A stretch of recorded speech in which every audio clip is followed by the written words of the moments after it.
We talked about how historic and fateful these moments are. This is a historic time that we live in, and this has been an incredible 2 weeks. Of course, it began with Israel's strikes that were targeted against Iran's nuclear and ballistic missile programs. They eliminated nearly the entire top echelon of Iran's military command and nuclear scientists.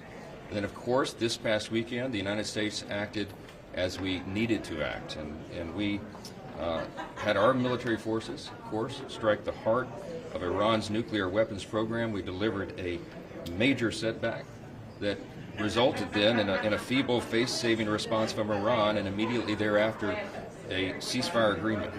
We want to commend President Trump for his decisive and bold leadership and thank our military intelligence and diplomatic professionals for what they've accomplished. It is a true testament to America's leadership and military strength. And I will tell you, I was heartened by the briefing that we just got here and the reaction by all of our colleagues. It was bipartisan. There were Republicans and Democrats there. There was a couple of moments of rousing applause and support for our outstanding, extraordinary military servicemen and women. The pride that we all have as Americans, as the only nation on the face of the planet that is capable of this kind of decisive action. And again, as I said, it takes bold leadership to do so. The briefing today was thorough, I think very helpful for the members.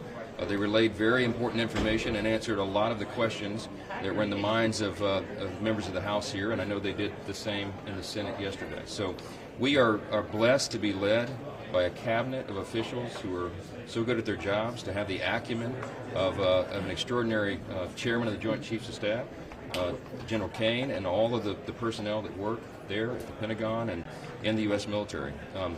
I'm very proud to be an American today. I think everyone should be. And what I will say next, and what we expect, and one of the things that was discussed this morning, is that we now need Iran to engage with us in direct, good faith talks, negotiations, not through third parties, not through other countries. They need to sit down at the table with us and ensure that this peace is truly lasting. We're on the verge of a real peace in the Middle East for the first time in a long time. And that's because of the decisive leadership of the United States. Everyone around the world understands that. The President got a fantastic reception, as you know, at the NATO meeting, at the summit. And it is so encouraging to us that for the first time now, the other countries, NATO partners, are agreeing to commit 5% of their GDP to the fund to defend the peace around the world. The American people, American taxpayers cannot be leaned upon to carry everyone else any longer. We have to have and pursue an America First policy, and that means what is in America's interest. Of course, what has been done here was not just in America's interest, but in the interest of all peace-loving and people and free people around the world.